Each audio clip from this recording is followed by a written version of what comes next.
हर हर महादेव। स्वागत है आप सभी श्रोताओं का शिव महापुराण की दिव्य यात्रा में। आज हम प्रवेश कर रहे हैं रुद्र संहिता भाग 3 के अध्याय 41 से 45 तक की कथा में, जो केवल कथा नहीं है बल्कि आत्मा को शांति देने वाला अनुभव है। इस कथा में छिपे हैं वो गूढ़ रहस्य जो हमें शिव के विराट स्वरूप और जीवन के गहरे अर्थ से जोड़ते हैं। तो मेरी आप सबसे हाथ जोड़कर विनती है, कृपया इस कथा को अंत तक सुनिए। अगर मेरी यह मेहनत आपको पसंद आए तो चैनल को सब्सक्राइब जरूर करें, क्योंकि शिव की कृपा वहीं बरसती है जहां भक्ति पूरे श्रद्धा से सुनी और समझी जाती है। अब आरंभ करती हूँ। शिव पुराण श्री रुद्र संहिता तृतीय खंड 41वां अध्याय, मंडप वर्णन व देवताओं का भय। ब्रह्मा जी बोले, हे मुनि श्रेष्ठ नारद, तुम भी भगवान शिव की बारात में सहर्ष शामिल हुए थे। भगवान शिव ने श्री हरि विष्णु से सलाह करके सबसे पहले तुमको हिमालय के पास भेजा। वहां पहुंचकर तुमने विश्वकर्मा के बनाए दिव्य और अनोखे मंडप को देखा तो बहुत आश्चर्यचकित रह गए। विश्वकर्मा द्वारा बनाई गई विष्णु ब्रह्मा समेत समस्त देवताओं की मूर्तियों को देखकर यह कह पाना कठिन था कि ये असली है या नकली। वहाँ रत्नों से जड़े हुए लाखों कलश रखे थे। बड़े बड़े केलों के खंभों से मंडप सजा हुआ था। तुम्हें वहाँ आया देखकर शैलराज हिमालय ने तुमसे पूछा कि देवर्षि, क्या भगवान शिव बारात के साथ आ गए हैं? तब तुम्हें साथ लेकर हिमालय के पुत्र मैनाक आदि तुम्हारे साथ बारात की अगवानी के लिए आए। तब मैंने और विष्णु जी ने भी तुमसे वहाँ के समाचार के बारे में पूछा। हमने तुमसे यह भी पूछा कि शैलराज हिमालय अपनी पुत्री पार्वती का विवाह भगवान शिव से करने के इच्छुक है या नहीं। कहीं उन्होंने अपना इरादा बदल तो नहीं दिया है। यह प्रश्न सुनकर आप मुझे विष्णु जी और देवराज इंद्र को एकांत स्थान पर ले गए और वहां जाकर तुमने वहां के बारे में बताना शुरू किया। तुमने कहा कि हे देवताओं, शैलराज हिमालय ने शिल्पी विश्वकर्मा से एक ऐसे मंडप की रचना करवाई है जिसमें आप सब देवताओं के जीते जागते चित्र लगे हुए हैं। उन्हें देखकर मैं तो अपनी सुध बुध ही खो बैठा था। इसे देखकर मुझे यह लगता है कि गिरिराज आप सब लोगों को मोहित करना चाहते हैं। यह सुनकर देवराज इंद्र भय के मारे कांपने लगे और बोले, हे लक्ष्मीपति विष्णु जी, मैंने त्वष्टा के पुत्र को मार दिया था। कहीं उसी का बदला लेने के लिए मुझ पर विपत्ति न आ जाए। मुझे संदेह हो रहा है कि कहीं मैं वहां जाकर मारा न जाऊं। तब इंद्र के वचन सुनकर श्री हरि विष्णु बोले कि इंद्र, मुझे भी यही लगता है कि वह मूर्ख हिमालय हमसे बदला लेना चाहता है, क्योंकि मेरी आज्ञा से ही तुमने पर्वतों के पंखों को काट दिया था। शायद यह बात आज तक उन्हें याद है और वे हम सब पर विजय पाना चाहते हैं। परंतु हमें डरना नहीं चाहिए। हमारे साथ तो स्वयं महादेव जी हैं। भला फिर हमें कैसा भय? हमें इस प्रकार गुपचुप बातें करते देखकर भगवान शिव ने लौकिक गति से हमसे बात की और पूछा, हे देवताओं, बात क्या है? मुझे स्पष्ट बता दो।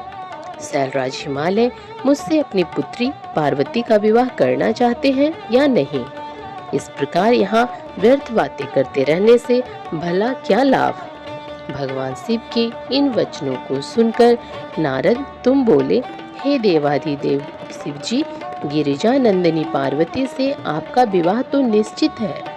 उसमें भला कोई विघ्न बाधा कैसे आ सकती है? तभी तो शैलराज हिमालय ने अपने पुत्रों मैनाक आदि को मेरे साथ बारात की अगवानी के लिए यहाँ भेजा है। मेरी चिंता का कारण दूसरा है। प्रभु, आपने मुझे हिमालय के यहाँ बारात के आगमन की सूचना देने के लिए भेजा था।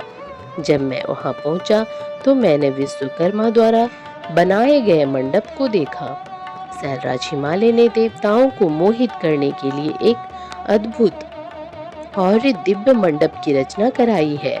आपको यह जानकर आश्चर्य होगा कि वे सब इतने जीवंत हैं कि कोई भी उन्हें देखकर मोहित हुए बगैर नहीं रह सकता। उन चित्रों को देखकर ऐसा महसूस होता है कि वे अभी बोल पड़ेंगे।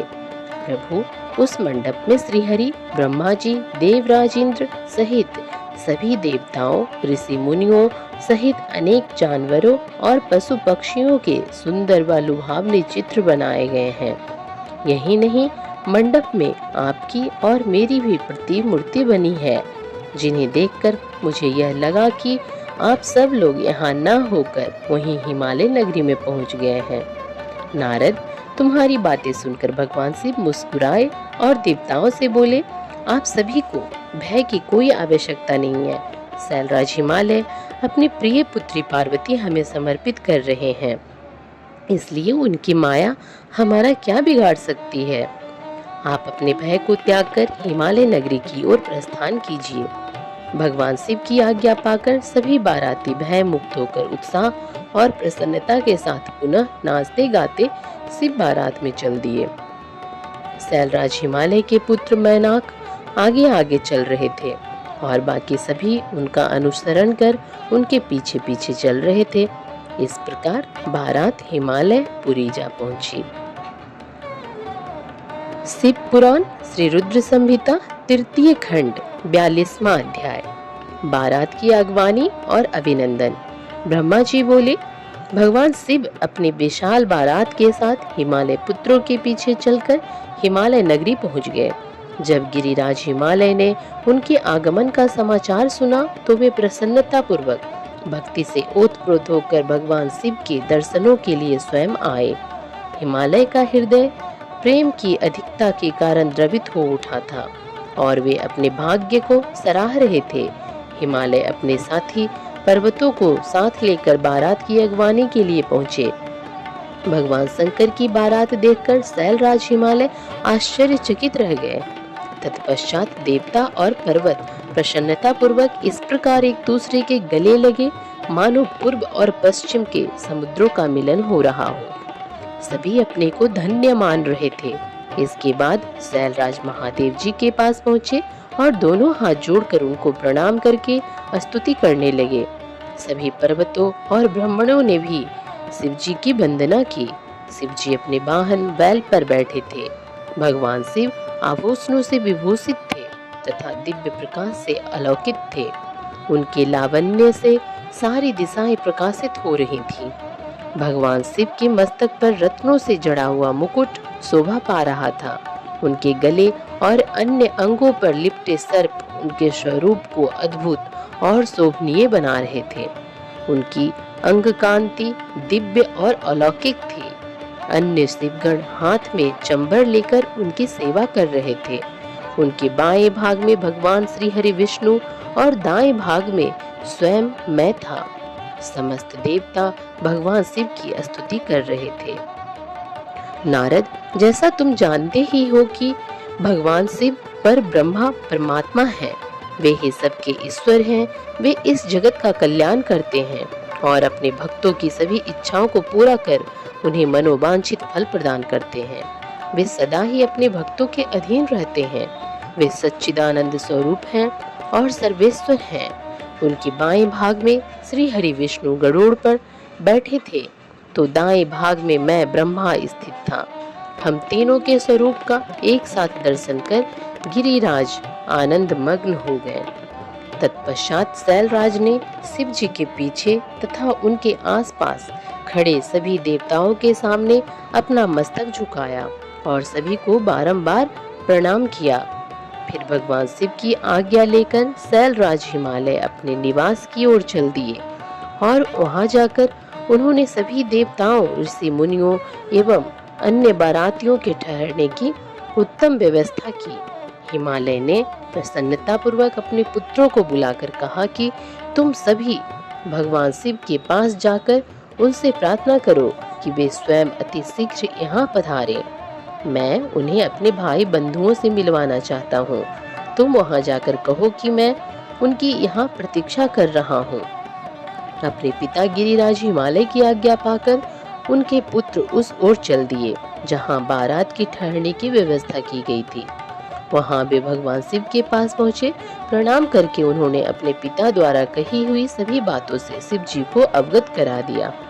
तब भगवान शंकर ने कहा कि तुम जाकर अपने पिता से कहो कि हम शीघ्र ही वहाँ पहुँच रहे हैं।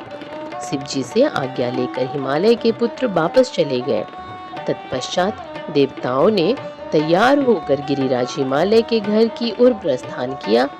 महादेव जी के साथ भगवान विष्णु और मैं ब्रह्मा शीघ्रता पूर्वक चलने लगे। तभी देवी पार्वती की माता देवी मैना के मन में त्रिलोकीनाथ भगवान शिव को देखने की इच्छा हुई। इसलिए देवी मैना ने तुमको संदेशा भेजकर अपने पास बुलवा लिया। भगवान शिव से प्रेरित होकर देवी मैना की हार्दिक इच्छा को पूरा करने के लिए आप वहां गए। शिव महापुराण श्री रुद्र संहिता तृतीय खंड 43वां अध्याय। शिव जी की अनुपम लीला। ब्रह्मा जी बोले, हे नारद, तुमको अपने सामने देखकर देवी मैना बहुत प्रसन्न हुई और उन्हें प्रणाम करके बोली, हे मुनि श्रेष्ठ नारद जी, मैं भगवान शिव के इसी दर्शन करना चाहती हूँ। मैं देखना चाहती हूँ जिन शिव जी को पाने के लिए मेरी बेटी पार्वती ने घोर तपस्या की तथा अनेक कष्टों को भोगा, उन शिव जी का रूप कैसा है, वे कैसे दिखते हैं। यह कहकर तुमको साथ लेकर देवी मैना चंद्रशाला की ओर चल पड़ी। इधर भगवान शिव भी मैना के इस अभिमान को समझ गए और मुझसे व विष्णु जी से बोले कि तुम सब देवताओं को अपने साथ लेकर गिरिराज हिमालय के घर पहुंचो। मैं भी अपने गणों के साथ पीछे पीछे आ रहा हूँ। भगवान विष्णु ने इसे भगवान शिव की आज्ञा माना और सब देवताओं को बुलाकर उनकी आज्ञा का पालन करते हुए शैलराज के घर की ओर प्रस्थान किया। देवी मैना तुम्हारे साथ अपने भवन के सबसे ऊंचे स्थान पर जाकर खड़ी हो गईं। तब देवताओं की सजी सजाई सेना को देखकर मैना बहुत प्रसन्न हुई।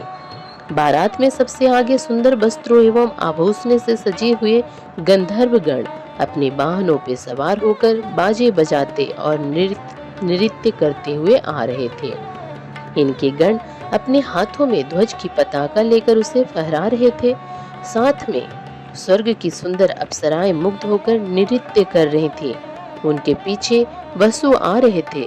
फिर मणि, ग्रीवादी, यक्ष, यमराज, निरति, वरुण, वायु, कुबेर, ईशान, देवराज, इंद्र, चंद्रमा, सूर्य, भृगु आदि देव वह मुनीश्वर एक से एक सुंदर और मनोहारी रूप के स्वामी थे और सर्वगुण संपन्न जान पड़ते थे।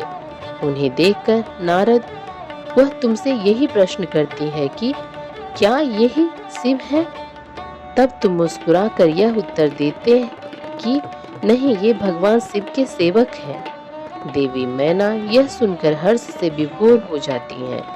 जब उनके सेवक इतने सुंदर और वैभवशाली हैं, तो वे स्वयं कितने रूपवान और ऐश्वर्य संपन्न होंगे। उधर दूसरी ओर भगवान शिव जो कि सर्वेश्वर हैं, उनसे भला जगत की कोई बात कैसे छिप सकती है। वे देवी मैना के हृदय की बात तुरंत जान गए और मन ही मन उन्होंने उनके मन में उत्पन्न अहंकार का नाश करने का निश्चय कर लिया। तभी वहां से जहां मैना और नारद तुम खड़े हुए थे, श्री हरि विष्णु पधारे।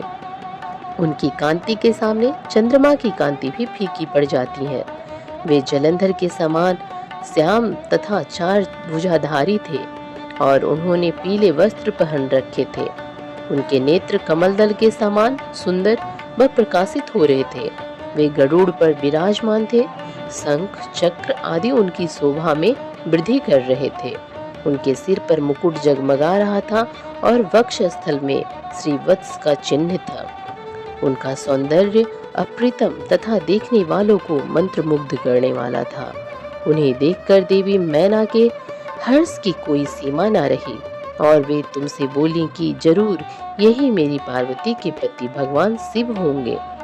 नारद जी, देवी मैना के वचनों को सुनकर आप मुस्कुराए और उनसे बोले कि देवी, ये आपकी पुत्री पार्वती के होने वाले पति भगवान शिव नहीं, बल्कि क्षीर सागर के स्वामी और जगत के पालक श्री हरि विष्णु हैं। ये भगवान शिव के प्रिय हैं और उनके कार्यों के अधिकारी भी हैं। हे देवी, गिरिजा के पति भगवान शिव तो संपूर्ण ब्रह्मांड के अधिकारी हैं। वे सर्वेश्वर हैं और वही परम ब्रह्मा परमात्मा है। वे विष्णु जी से भी बढ़कर हैं। तुम्हारी ये बातें सुनकर मैना शिव जी के बारे में बहुत कुछ सोचने लगी कि मेरी पुत्री बहुत भाग्यशाली और सौभाग्यवती है, जिसे धन वैभव और सर्वशक्ति संपन्न वर मिला है। यह सोचकर उनका हृदय हर्ष से प्रफुल्लित हो रहा था। वे शिव जी को दामाद के रूप में पाकर अपने कुल का भाग्योदय मान रही थी। वे कह रही थी कि पार्वती को जन्म देकर मैं धन्य हो गई। मेरे पति गिरिराज हिमालय भी धन्य हो गए। मैंने अनेक तेजस्वी देवताओं के दर्शन किए। इन सभी के द्वारा पूज्य और इन सब के अधिपति मेरी पुत्री पार्वती के पति हैं। फिर तो मेरा भाग्य सर्वथा सराहने योग्य है। इस प्रकार मैना अभिमान में आकर जब यह सब कह रही थी, उसी समय उसका अभिमान दूर करने के लिए अपने अद्भुत रूप वाले गणों को आगे करके शिव जी भी आगे बढ़ने लगे। भगवान शिव के सभी गण मैना के अहंकार और अभिमान का नाश करने वाले थे। भूत, प्रेत, पिशाच आदि अत्यंत कुरूप गणों की सेवा सामने से आ रही थी।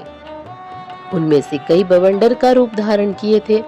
किसी की टेढ़ी सूंड थी, किसी के होठ लंबे थे, किसी के चेहरे पर सिर्फ दाढ़ी मूछें ही दिखाई देती थी, किसी के सिर पर बाल नहीं थे तो किसी के सिर पर बालों का घना जंगल था, किसी की आंखें नहीं थी, कोई अंधा था तो कोई काना, किसी की तो नाक ही नहीं थी, कोई हाथों में बड़े भारी भारी मुंदर लिए था तो कोई औंधा होकर चल रहा था, कोई वाहन पर उल्टा होकर बैठा हुआ था।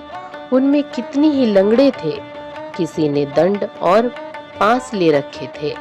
सभी शिवगण अत्यंत कुरूप और विकराल दिखाई देते थे, क्योंकि सिंह बजा रहा था, कोई डमरू तो कोई गोमुख को बजाता हुआ आगे बढ़ रहा था।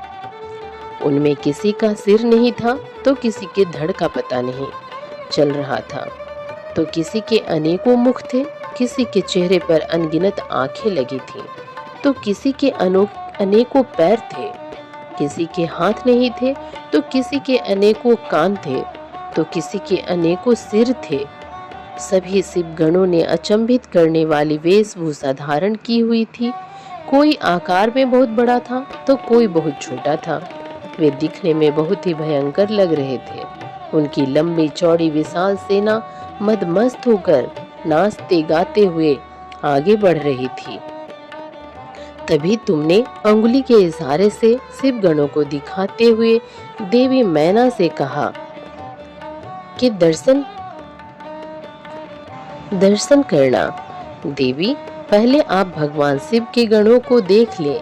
तत्पश्चात मैना, महादेव जी, भूतों प्रेतों की इतनी बड़ी सेना को देखकर देवी मैना भय से कांपने लगी।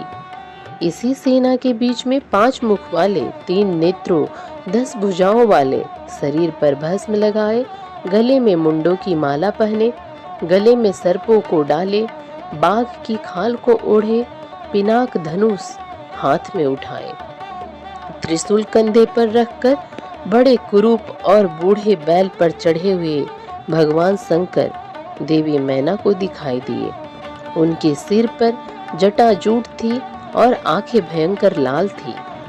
नारद, तभी तुमने मैना को बताया कि वे ही भगवान शिव हैं। तुम्हारी यह बात सुनकर देवी मैना अत्यंत व्याकुल होकर तेज वायु के झकोरे लगने से टूटी लता के समान धरती पर धड़ाम से गिरकर मूर्छित हो गई। उनके मुख से सिर्फ यही शब्द निकले कि सबने मिलकर मुझे छल कपट से राजी किया है। मैं सबके आग्रह को मानकर बर्बाद हो गई। मैना के इस प्रकार बेहोश हो जाने पर उनकी अनेकों दासियां वहां भागती हुई आ गईं। अनेकों प्रकार के उपाय करने के पश्चात धीरे धीरे मैना होश में आई। ओम नमः शिवाय। शिव पुराण श्री रुद्र संहिता 3 खंड 44वां अध्याय। मैना का विलाप एवं हठ। ब्रह्मा जी बोले, नारद, जब हिमालय पत्नी मैना को होश आया तब वे बड़ी दुखी थीं और रोए जा रही थीं। उनका जोर जोर से दहाड़े मार मार कर रोना रुकने का नाम ही नहीं ले रहा था। वे रोते हुए अपने पुत्री तथा अपने पति गिरिराज हिमालय सहित देवर्षि नारद व सप्त ऋषियों की निंदा करते हुए उन्हें कोस रही थी। मैना बोली, हे नारद मुनि, आपने ही हमारे घर आकर यह कहा था कि शिव का वरण करेंगी।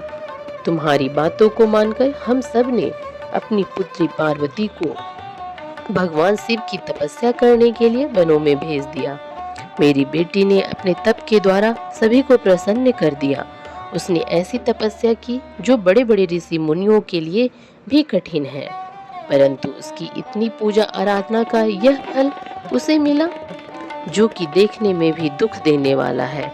इसे देखकर हमें अत्यंत दुख और भय प्राप्त हुआ है।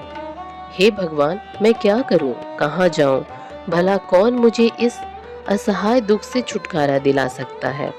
मैं तो किसी को भी अपना मुंह दिखाने योग्य नहीं रही। भला कोई देखो, वे दिव्य सप्तऋषि और उनकी वो धूर्त पत्नी अरुंधति कहाँ चली गई, जो मुझे समझाने आई थी, जिसने मुझे झूठ सच कहकर जबरदस्ती इस विवाह के लिए मेरी स्वीकृति ले ली थी। यदि वे मेरे सामने आ जाए तो मैं उन ऋषियों की दाढ़ी मूछ नोच लूं। हाय, मेरा तो सब कुछ लुट गया, मैं तो पूरी तरह से बर्बाद हो गई हूँ।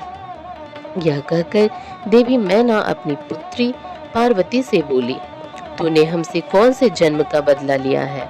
तूने यह क्या कार्य कर दिया जो तेरे माता पिता के लिए अत्यंत दुख का कारण बन गया है? इस प्रकार मैना पार्वती को खूब खरी खोटी सुनाने लगी। वे कहने लगी कि ना समझ, तूने सोने के बदले कांच खरीद लिया है, सुंदर सुगंधित चंदन को छोड़कर अपने शरीर पर कीचड़ का लेप कर लिया है। यह मूर्खा तो यह भी नहीं समझती कि इसने हंस को उड़ाकर उसके स्थान पर कौवे को पाल लिया है। गंगा जल, जिसे सबसे पवित्र समझा जाता है, उसको फेंककर कुएं के जल को पी लिया है। उजाले को पाने की चाह लेकर उसके स्रोत सूर्य को छोड़कर जुगनू को पकड़ने के लिए दौड़ रही है। चावल के भूसे को रखकर अच्छे चावलों को फेंक रही है। बेटी, तूने हमारे कुल के यश का सर्वनाश करने की इच्छा कर ली है, तभी तो मंगलमयी विभूति को फेंककर घर में चिता की अमंगलमयी राख को लाना चाहती है। जानवरों के सिरमौर सिंह को त्याग कर सियार के पीछे पड़ी है। पार्वती, तूने बड़ी भारी मूर्खता कर दी है, जो सूर्य, चंद्रमा, श्री हरि विष्णु और देवराज इंद्र जैसे सुंदर, सर्वगुण संपन्न, परम ऐश्वर्य और वैभव के स्वामियों को छोड़कर दुष्ट नारद की बातों में आकर एक महाकुरूप शिव के लिए रात दिन वनों की खाक छानती रही और घोर तपस्या करती रही। तुझे, तेरी बुद्धि, तेरे रूप तथा तेरी सहायता करने वाले प्रत्येक उस मनुष्य को धिक्कार है जिसने तुझे गलत राह पर चलने में मदद की। हमको भी धिक्कार है जो मैंने और तेरे पिता ने तुझे जन्म दिया। सुबुद्धि देने वाले उन सप्त ऋषियों को भी मैं धिक्कारती हूँ, जिन्होंने गलत उपदेश देकर मुझे गलत रास्ते पर लाकर खड़ा कर दिया। उन्होंने तो मेरा घर जलाने का पूरा प्रबंध कर दिया है, मेरे कुल को सर्वनाश की कागार पर ले आए हैं। पार्वती, मैंने तुझे कितना समझाया, पर तू अपनी जिद पर अड़ी रही। पर अब और नहीं, अब मैं तेरी एक भी नहीं सुनूंगी। मैं तो अभी तुझे मार डालूंगी। तुझे जीवित रखने का अब कोई प्रयोजन नहीं है। तुझे मारकर खुद की जीवन लीला भी समाप्त कर लूंगी, भले ही मुझे नरक का भागी क्यों ना होना पड़े। मेरा दिल करता है कि मैं तेरा सिर काट दूं, तेरे शरीर के टुकड़े टुकड़े कर दूं, तुझे छोड़कर कहीं चली जाऊं। यह कहकर देवी मैना मूर्छित होकर फर्श पर गिर पड़ी। तब उस समय उनकी ऐसी हालत देखकर सभी देवता उन्हें समझाने के लिए उनके पास आए। सबसे पहले मैं ब्रह्मा उनके पास पहुंचा। तब मुझे वहां देखकर नारद तुमने कहा, देवी आपको इस बात का ज्ञान नहीं है कि शिव जी बहुत सुंदर हैं।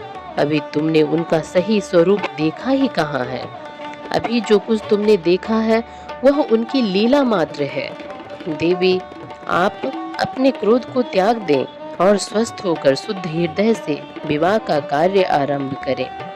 इतना सुनना था कि मैना के क्रोध की अग्नि भभक उठी। वे बोली, दुष्ट नारद, यहाँ से इसी समय चला जा। तो दुष्टों का भी दुष्ट और नीच है। तुम मेरे सामने भूल कर भी मत आना। इसी समय यहाँ से निकल। मैं तेरी सूरत तक देखना नहीं चाहती।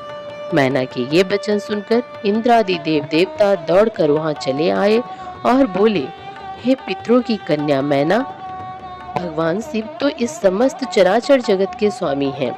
वे तो सबको सुख देने वाले तथा सबको मनोवांछित वर देने वाले सर्वेश्वर हैं। वे तो भक्त वत्सल हैं और सदा ही अपने भक्तों के अधीन रहते हैं। आपकी पुत्री पार्वती ने कठिन तप करके भगवान शिव को प्रसन्न किया है तथा वरदान के रूप में उनको अपना पति होने का वर प्राप्त किया है। तभी तो आज वे अपने दिए वरदान को पूरा करने के लिए, उनका पानी ग्रहण करने के लिए यहाँ पधारे हैं। यह सुनकर मैना और अधिक रोने लगी और बोली, शिव तो बहुत भयंकर हैं। मैं अपनी पुत्री पार्वती कदापि उन्हें नहीं दूंगी। आप सब देवता क्यों ये षड्यंत्र रच रहे हैं? आप मेरी प्राण प्रिय फूलों के समान कोमल पुत्री को क्यों इन भूत प्रेतों के हवाले करना चाहते हैं? इस प्रकार देवी मैना सब देवताओं पर क्रोधित होकर उन्हें फटकारने लगी। जब वशिष्ठ आदि सप्तऋषियों ने देवी मैना के इस प्रकार के वचन सुने तो वे भी मैना को समझाने के लिए उनके निकट आ गए। तब वे बोले, हे पितरों की कन्या मैना, हम तो तुम्हारा कार्य सिद्ध करने के लिए यहाँ आए हैं। भगवान शिव का दर्शन तो सभी पापों का नाश करने वाला है और यहाँ तो वे स्वयं आपके घर पधारे हैं। इस बात को सुनकर भी देवी मैना को कोई संतोष नहीं हुआ। उनका क्रोध यथावत रहा तथा उन्होंने फिर कहा कि मैं पार्वती के टुकड़े टुकड़े कर दूंगी, परंतु उसको शिव के साथ नहीं भेजूंगी। दूसरी ओर देवी मैना के इस व्यवहार से चारों ओर हाहाकार मच गया। जब शैलराज हिमालय को मैना के इस व्यवहार की सूचना मिली तो वे फौरन दौड़ते हुए अपनी पत्नी के पास आए और बोले, हे प्रिय, तुम इतनी क्रोधित क्यों हो रही हो? देखो हमारे घर में कौन कौन से महात्मा पधारे हैं। तुम इनका अपमान कर रही हो। तुम भगवान शंकर के भयानक रूप को देखकर भयभीत हो गई हो। देवी, वे तो सर्वेश्वर हैं। भय करना छोड़कर उनके मंगलमय रूप का दर्शन करो। विवाह के शुभ कार्यों का शुभारंभ करो। अपने हठ को छोड़ो और क्रोध का त्याग कर शिव पार्वती विवाह के मंगलमय कार्यों को संपन्न करो। देवी, तुम जानती हो कि भगवान शिव अनुपम लीलाएं करते हैं। यह भी उनकी लीला का एक भाग ही है। अतः तुम अपने मन के डर को दूर करके यथाशीघ्र पूर्ववत कार्य करो। शैलराज हिमालय के ये वचन सुनकर उनकी पत्नी मैना अत्यंत क्रोधित हो गईं और बोली, हे स्वामी, आप ऐसा करिए कि पार्वती के गले में रस्सी बांधकर उसे पर्वत से नीचे गिरा दीजिए या फिर उसे समुद्र में डुबो दीजिए। चाहे कुछ भी करके उसकी जीवन लीला समाप्त कर दीजिए। मैं आपको कुछ नहीं कहूंगी, परंतु मैं पार्वती का हाथ किसी भी परिस्थिति में शिव को नहीं सौंपूंगी। यदि फिर भी आपने हठपूर्वक पार्वती का विवाह शिव से करने की ठान ली है तो मैं अपने प्राणों को त्याग दूंगी। अपनी माता मैना के ऐसे वचन सुनकर पार्वती उनके करीब आकर बोली, माता, आप तो ज्ञान की प्रतिमूर्ति हैं। आप सदा ही धर्म के पथ पर अनुसरण करने वाली हैं। भला आज ऐसा क्या हो गया है जो आप धर्म के मार्ग से विमुख हो रही हैं? हे माता, महादेव जी तो देवों के देव हैं। वे निर्गुण निराकार हैं। वे तो परब्रह्मा परमात्मा हैं और सबके सर्वेश्वर हैं। वे तो इस संसार की उत्पत्ति के आधार हैं। भगवान शिव भक्त वत्सल हैं एवं अपने भक्तों को सदैव सुख प्रदान करने वाले हैं। भगवान शिव सब अनुष्ठानों के अधिष्ठाता हैं। वे ही सबके कर्ता, हर्ता और स्वामी हैं। ब्रह्मा विष्णु वे सदा उनकी सेवा में तत्पर रहते हैं।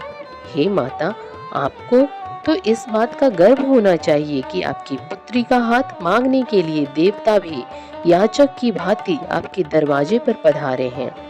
अतः आप बेकार की बातों को छोड़कर उत्तम कार्य करो। मुझे भगवान शिव के हाथों में सौंपकर अपने जीवन को सफल कर लो। माता, मेरी छोटी सी विनती स्वीकार कर लो और मुझे भगवान शिव के चरणों में उनकी सेवा के लिए समर्पित कर दो। माँ, मैंने मन, वाणी और क्रिया द्वारा भगवान शिव को अपना पति मान लिया है।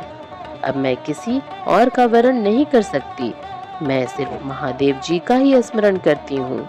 उन्हें पति रूप में पाने की इच्छा लेकर ही मैंने अपनी जिंदगी के इतने वर्ष बिताए हैं। भला आज मैं कैसे अपने वचन से पीछे हट जाऊं? पार्वती जी के कहे वचनों को सुनकर मैना क्रोध के आधिक्य से उद्वेलित हो गई और उसे डांटने तथा बुरे वचन कहने लगी। मैना रोती जा रही थी। मैंने और वहां उपस्थित सभी महान तप सिद्धों ने देवी मैना को समझाने का बहुत प्रयत्न किया, परंतु सब निरर्थक सिद्ध हुआ। वे किसी भी स्थिति में समझने को तैयार नहीं थी। तभी उनके हठ की बातें सुनकर परम शिव भक्त भगवान श्री विष्णु वहां आ पहुंचे और बोले, हे पितरों की मानसी पुत्री एवं शैलराज हिमालय की पत्नी मैना, आप ब्रह्मा जी के कुल से संबंधित हैं। इसी कारण आपका सीधा संबंध धर्म से है। आप धर्म की आधारशिला हैं, पर भला कैसे धर्म का त्याग कर सकती हैं? इस प्रकार हट करना आपको शोभा नहीं देता। स्वयं सोचिए, भला सभी देवता, ऋषि मुनि और स्वयं ब्रह्मा जी और मैं आपसे असत्य वचन क्यों कहेंगे? भगवान शिव निर्गुण और सगुण दोनों ही हैं। वे कुरूप हैं तो सुरूप भी हैं। सभी उनका पूजन करते हैं। वे ही सज्जनों की गति हैं। मूल प्रकृति रूपी देवी एवं पुरुषोत्तम का निर्माण भगवान शिव ने ही किया है। मेरी और ब्रह्मा जी की उत्पत्ति भी भगवान शिव के द्वारा ही हुई है। उसके बाद सारे लोगों का हित करने के लिए उन्होंने स्वयं भी रुद्र का अवतार धारण कर लिया है। तत्पश्चात वेद, देवता तथा इस जल एवं थल में जो भी चराचर वस्तु या प्राणी दिखाई देता है, उस सारे जगत की रचना भगवान शिव ने ही की है। हे देवी, कोई भी उनके रूप को नहीं जानता है और ना ही जान सकता है। यहाँ तक कि मैं और ब्रह्मा जी भी उनकी समस्त लीलाओं को आज तक नहीं जान पाए हैं। इस संसार में जो कुछ भी विद्यमान है वह भगवान शिव का ही स्वरूप है। यह तो भगवान शिव की ही माया है जो वे स्वयं आपको अपना रूप इस प्रकार दिखा रहे हैं। हे देवी, आप सब कुछ भूलकर सच्चे मन से शिव जी का स्मरण करके उनके चरणों में अपना ध्यान लगाएं। आपके सारे दुख और क्लेश मिट जाएंगे और आपको परम सुख की प्राप्ति होगी। श्री हरि विष्णु द्वारा जब मैना को इस प्रकार समझाया गया तो देवी मैना का क्रोध कुछ कम हुआ। वस्तुतः शिव जी की माया से मोहित होने के कारण ही वे यह सब कर रही थी। कुछ शांत होने पर उन्होंने कुछ देर मन में विचार किया। तत्पश्चात मैना श्री हरि विष्णु जी से बोली, प्रभु, मैं आपकी हर बात समझ गई हूँ। मैं यह भी जानती हूँ कि भगवान शिव सर्वेश्वर हैं और इस जगत के कण-कण में व्याप्त हैं।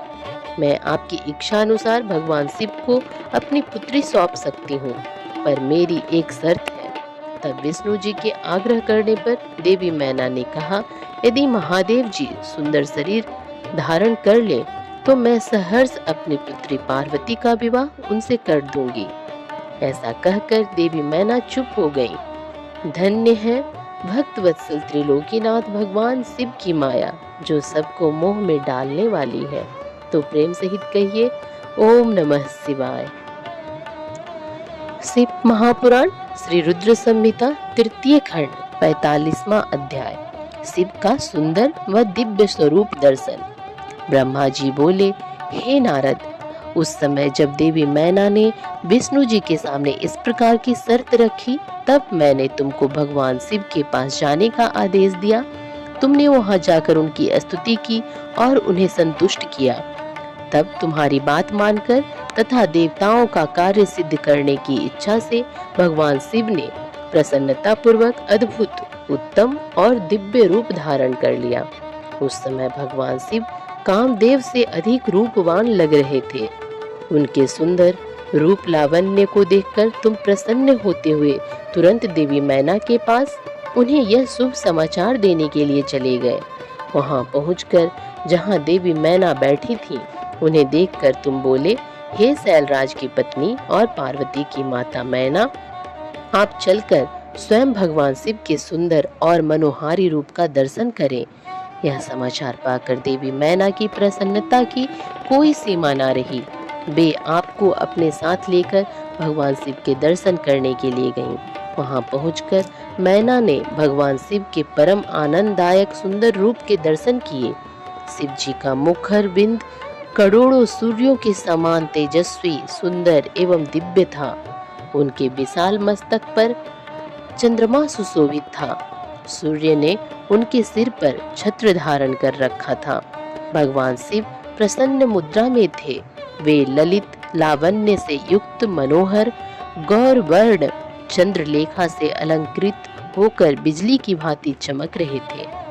विष्णु सहित सभी देवता एवं ऋषि मुनि उनकी प्रेम पूर्वक सेवा कर रहे थे। उनके शरीर पर दिव्य अलौकिक सुंदर वस्त्र व आभूषण शोभा पा रहे थे। गंगा और यमुना चंबर झुला रही थी और अणिमा आदि आठों सिद्धियां मुग्ध होकर नाच गा रही थी।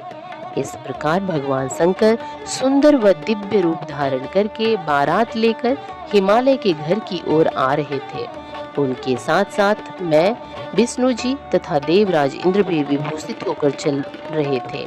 उनके पीछे पीछे सुंदर एवं अनेकों रूपों वाले गण, सिद्ध मुनि व समस्त देवता जय जयकार करते हुए चल रहे थे। समस्त देवता इस विवाह को देखने के लिए बड़े ही उत्कंठित थे और अपने परिवार के साथ शिव जी के विवाह में सम्मिलित होने के लिए आए थे। विश्ववसु आदि गंधर्व व सुंदर अप्सराएं भगवान शिव के यश का गान करते हुए चल रहे थे। भगवान शिव के गिरिराज हिमालय के द्वार पर पधारते ही वहां महान उत्सव होने लगा। उस समय महादेव जी की शोभा अद्भुत व निराली थी। उनका सुंदर विलक्षण रूप देखकर पल भर के लिए मैना चित्र लिखित सी होकर रह गई। फिर प्रसन्नता पूर्वक बोली, हे देवाधिदेव महेश्वर शिव जी, मेरी पुत्री पार्वती धन्य है जिसने घोर तपस्या करके आपको प्रसन्न किया। मेरा सौभाग्य है कि परम कल्याणकारी भगवान सदाशिव आज मेरे घर पधारे हैं। भगवान, मैं अक्षम्य अपराध कर बैठी हूँ। मैंने आपकी बहुत निंदा की है। प्रभु, मैं आपसे दोनों हाथ जोड़कर क्षमा याचना करती हूँ। कृपा कर मेरी भूल क्षमा करें और मुझ पर प्रसन्न हो जाएं। इस प्रकार चंद्रमौली भगवान शिव की स्तुति करती हुई शैलप्रिया मैना लज्जित होते हुए नतमस्तक हो गईं। उस समय पूर्ववासिनी स्त्रियां सभी घर के कामों को छोड़कर बाहर आकर भगवान शिव के दर्शन की लालसा लेकर उन्हें देखने का प्रयत्न करने लगी। चक्की पीसने वाली ने चक्की छोड़ दी। पति की सेवा में लगी हुई पत्नी पति की सेवा छोड़कर भाग गई। कोई तो दूध पीते हुए बच्चे को छोड़कर भाग आई। इस प्रकार सभी अपने अपने आवश्यक कार्यों को छोड़कर भगवान शिव के दर्शन के लिए दौड़ आई थी। भगवान शिव के मनोहर रूप के दर्शन करके सब मोहित हो गए। तब सहर्ष शिव जी की सुंदर मूर्ति को अपने मन मंदिर में धारण करके वे बोली, सखियों, हम सबके अहोभाग्य हैं। हिमालय नगरी में रहने वाले नर नारियों के नेत्र आज भगवान शिव के दिव्य स्वरूप का दर्शन करके सफल हो गए हैं। आज निश्चय ही हमने संसार की हर विषय वस्तु को पा लिया है। शिव स्वरूप का दर्शन करने मात्र से ही हमारे सारे पाप नष्ट हो गए हैं। उनकी छवि सर्वथा सब क्लेशों व दुखों का नाश करने वाली है। आज उन्हें साक्षात सामने देखकर हमारा जीवन सफल हो गया है। पार्वती ने उत्तम तपस्या द्वारा भगवान शिव को पाकर अपने साथ साथ हम सबका भी जीवन सार्थक कर दिया है। हे पार्वती, तुम निश्चय ही धन्य हो। तुम पर ब्रह्मा परमेश्वर भगवान शिव की अर्धांगिनी बनकर इस जगत को सुशोभित करोगी। यदि विधाता पार्वती शिव का इस प्रकार मेल न कराते तो निश्चय ही उनका सारा परिश्रम निष्फल हो जाता। आज शिव शिवा की इस युगल जोड़ी को साथ देखकर हमारे सारे कार्य सार्थक हो गए हैं। आज वाकई हम सब इनमें उत्तम दर्शनों से धन्य हो गए हैं। इस प्रकार कहकर वे पूर्वासिनी स्त्रियां अक्षत, कुमकुम और चंदन से शिव जी का पूजन करने लगीं तथा प्रसन्नता पूर्वक उन पर खीलों की वर्षा करने लगी। वे स्त्रियां देवी मैना के पास खड़ी होकर उनके भाग्य और कुल की सराहना करने लगी। उनके मुख से इस प्रकार शुभ व मंगलकारी बातें सुनकर सभी देवताओं को प्रसन्नता हुई। तो आपने अभी जो सुना वो केवल शब्द नहीं थे, वे थे महादेव की अनंत लीलाओं के प्रतिबिंब, जो हमें सिखाते हैं त्याग क्या है, तप क्या है और भक्ति का असली अर्थ क्या है। यदि इस कथा में कोई भूल हो गई हो, कोई त्रुटि रह गई हो, तो मैं भगवान शिव से क्षमा याचना करती हूँ। हे भोलेनाथ, मैं एक तुच्छ प्राणी हूँ, आपकी दिव्यता को पूर्ण रूप से व्यक्त नहीं कर सकती हूँ, इतनी सामर्थ्य नहीं है मुझ में। फिर भी जो कुछ भी कही हूँ उसमें आपकी ही कृपा रही है। कृपया अपने भक्त को क्षमा करें। आप सभी श्रोताओं से प्रार्थना है, यदि कथा आपको पसंद आई है तो प्लीज़ वीडियो को लाइक करें, शेयर करें और अपने दोस्तों के साथ साझा करें, ताकि शिव पुराण की अगली दिव्य कथा आगे मिल सके। तब तक के लिए हर हर महादेव। ओम नमः शिवाय।